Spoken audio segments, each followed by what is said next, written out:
Geralmente, não dá para a gente pensar na questão ambiental sem levar em consideração o gerenciamento de risco em função aí dos efeitos das mudanças climáticas. Não tem como.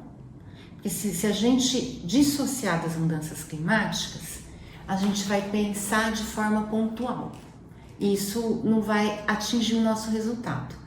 Por exemplo, os eventos extremos, como secas prolongadas, enchentes, tempestades, altas temperaturas, a tendência é que eles sejam cada vez mais intensos e mais recorrentes. A gente viu isso agora.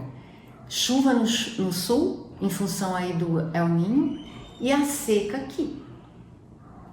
Nós estamos, desde dezembro, com um acumulado de chuva baixíssimo, quase zero. E já tivemos esse ano na nossa região, em Ribeirão inclusive, de 1º de janeiro a 16 de maio, um aumento de 318% dos focos de incêndios. O fogo descontrolado, não é a queima na palha, né? É o fogo descontrolado. Janeiro, estávamos aí com um recorde de focos de incêndios, e lembrando que janeiro é o mês das águas. Onde já se viu ter incêndio em janeiro. Março, a mesma coisa. Então isso tudo faz parte da ação do homem e do efeito dessas mudanças climáticas. Ribeirão Preto, região quente, seca, né?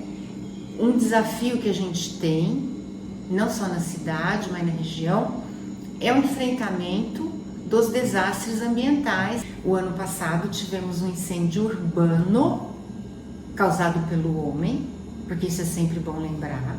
Todos esses focos que nós presenciamos foram causados pelo homem. O incêndio espontâneo é raríssimo.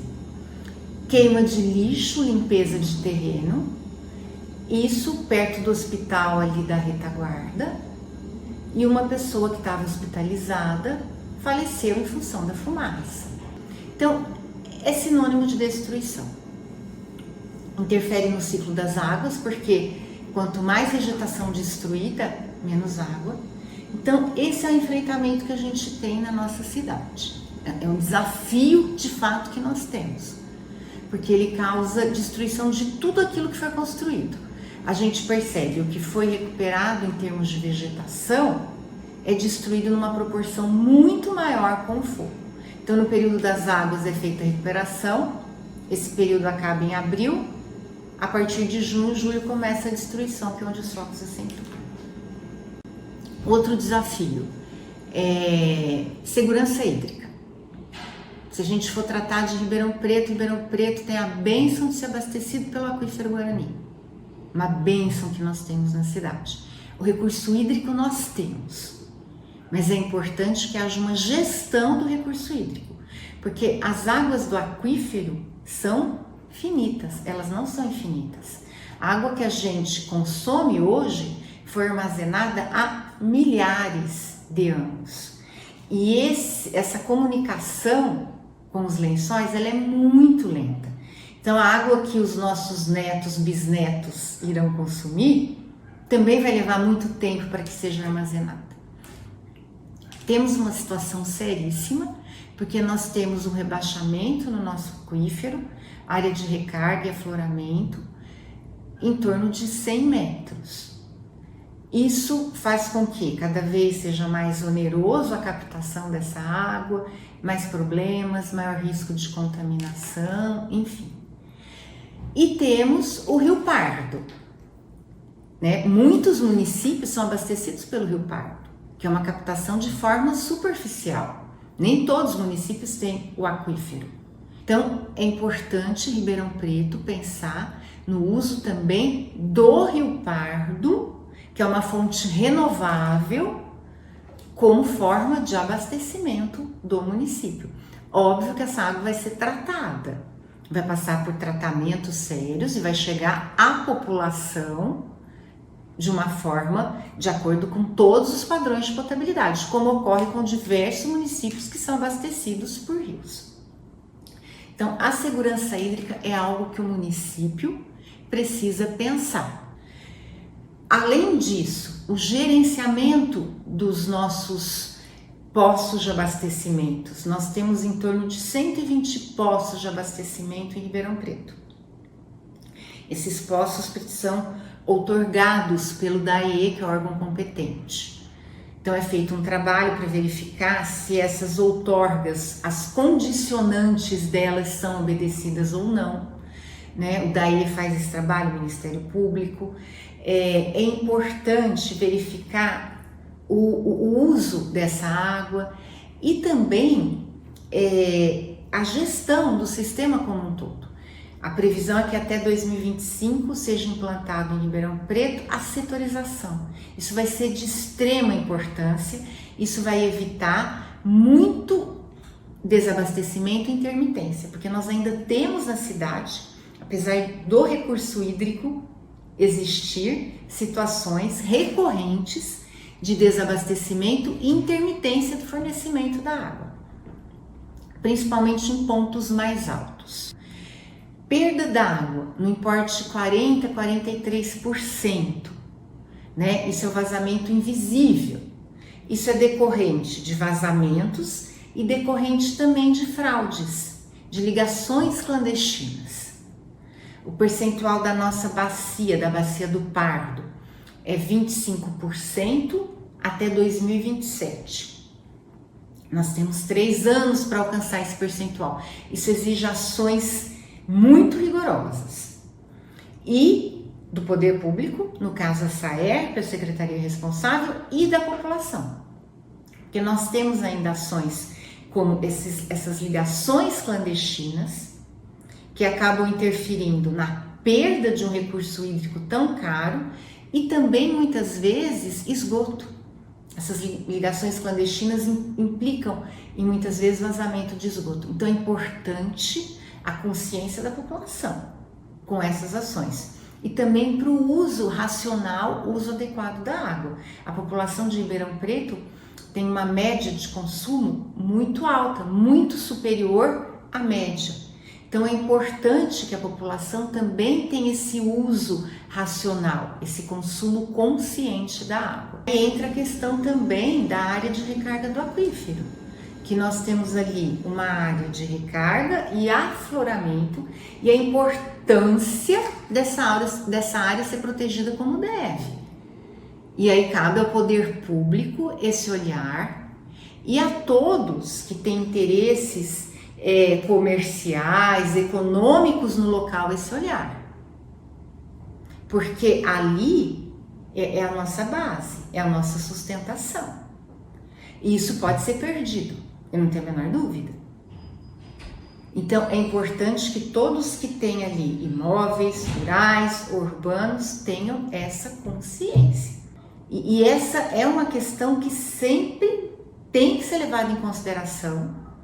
E o interesse público, preservação do aquífero Guarani, a nossa segurança hídrica, nosso abastecimento tem que prevalecer.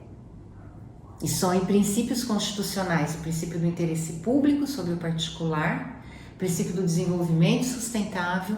Então, qualquer ação ali tem que levar isso em conta. A coleta seletiva precisa ser muito melhorado, nós precisamos avançar. São poucos municípios na nossa região que tem uma coleta seletiva que abrange a cidade como um todo. Ela ainda é muito tímida e ela precisa expandir. Por que ela precisa expandir? Porque os aterros têm prazo de vida. A vida útil deles já se expira e a gente não tem mais onde expandir. Então aí entra novamente, né, o binômio, a população com consumo consciente, separando aquilo que eu posso reciclar, aquilo que eu não posso. A gente percebe que a maioria da população não faz esse trabalho e o poder público gerenciando, organizando toda essa situação. O que eu percebo é que o olhar sobre a questão ambiental precisa ser modificado. Ela precisa ser vista de uma forma mais abrangente e não fragmentada, como às vezes ainda é. As áreas de APP são de extrema importância, inclusive para fins de segurança hídrica. Nós temos ainda algumas situações que minimizam a importância de uma APP, né? Aquela área de APP precisa estar com cobertura vegetal, vegetação nativa, porque ela protege o rio, ela protege do assoreamento, ela melhora a qualidade das águas, melhora a quantidade das águas. A gente precisa pensar na quantidade. E nós temos ainda situações de ocupação nessas áreas, de edificação nessas áreas. Isso causa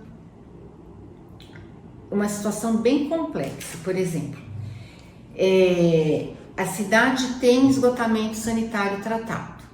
Ok, Ribeirão nós temos praticamente percentual próximo aí de 100%. Só que em áreas de APPs começam a ser construídas ali edificações, sejam para morada ou não. As pessoas começam a ocupar mais. Quando a gente vê ali ao descarte irregular, o descarte do esgoto, né? Não tem um tratamento de esgoto, a gente começa a ter o lixo, o rio começa a contaminar, a qualidade da água começa a sentir, aquela água vai sentir isso, a poluição, a contaminação. Crianças às vezes começam a morar ali, mas não tem acesso à rede escolar, porque ali não faz transporte público, porque é algo que está à margem, né? Então essa é uma situação muito séria. Muitas vezes, na maioria das vezes, área inundável. Então aquela população no período de chuva sofre risco, né, de vida, a vida, o patrimônio em risco por ser área inundável. Então essa é uma questão muito séria mesmo.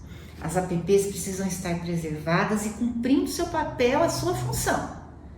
E não já tivemos um tempo, isso melhorou, mas já tivemos um tempo que era exagero pensar na proteção da APP nos limites que precisam ser feitos. Como se aquilo fosse atrapalhar a nossa economia, a nossa produção, o nosso alimento. Então a gente precisa plantar na APP. Olha que absurdo isso, né? Hoje, infelizmente, sentindo na pele, sentindo as tragédias, acho que todos estão se convencendo de que não, a APP precisa cumprir seu papel, precisa cumprir sua função, né? Que é proteção dos rios, proteção das águas, e construir nessas áreas. A gente sabe que muitas vezes é sinônimo também de destruição. A educação ambiental é fundamental. A gente faz um trabalho para que os municípios desenvolvam o tema aquífero Guarani nas escolas, para que as crianças saibam o que é o aquífero Guarani. Porque muitas vezes a criança ela não tem noção do que está abaixo dos pés dela. A gente conhece a Amazônia, a gente precisa conhecer a Amazônia, saber da importância. Enfim, a gente conhece aí biomas em outras partes do estado, mas aquilo que está aqui debaixo dos nossos pés, que traz água para a nossa casa, a criança não sabe. Então esse é um passo, mas essa educação ambiental, ela vai ter um resultado a médio prazo, até essa criança crescer, se tornar um adulto. A gente precisa para já, a gente já passou do tempo de agora. A gente vê em pleno período da seca, uma secura, alta temperatura, pessoa queimando lixo. Pessoa fazendo limpeza de terreno com fogo. Isso é inadmissível. A Jataí, a unidade Jataí, uma das maiores do estado em Luiz Antônio, de proteção do cerrado, em 2021 quase foi destruída por conta de queima de lixo. Então é importante que isso seja difundido, divulgado, e que as pessoas tenham noção que nós estamos aí em época de efeito de mudança climática, uma época séria, e que esses eventos todos estão na nossa pauta e continuarão assim nos próximos anos. E se a gente continuar agindo como a gente sempre agiu, não vai dar certo. É óbvio, não vai dar certo.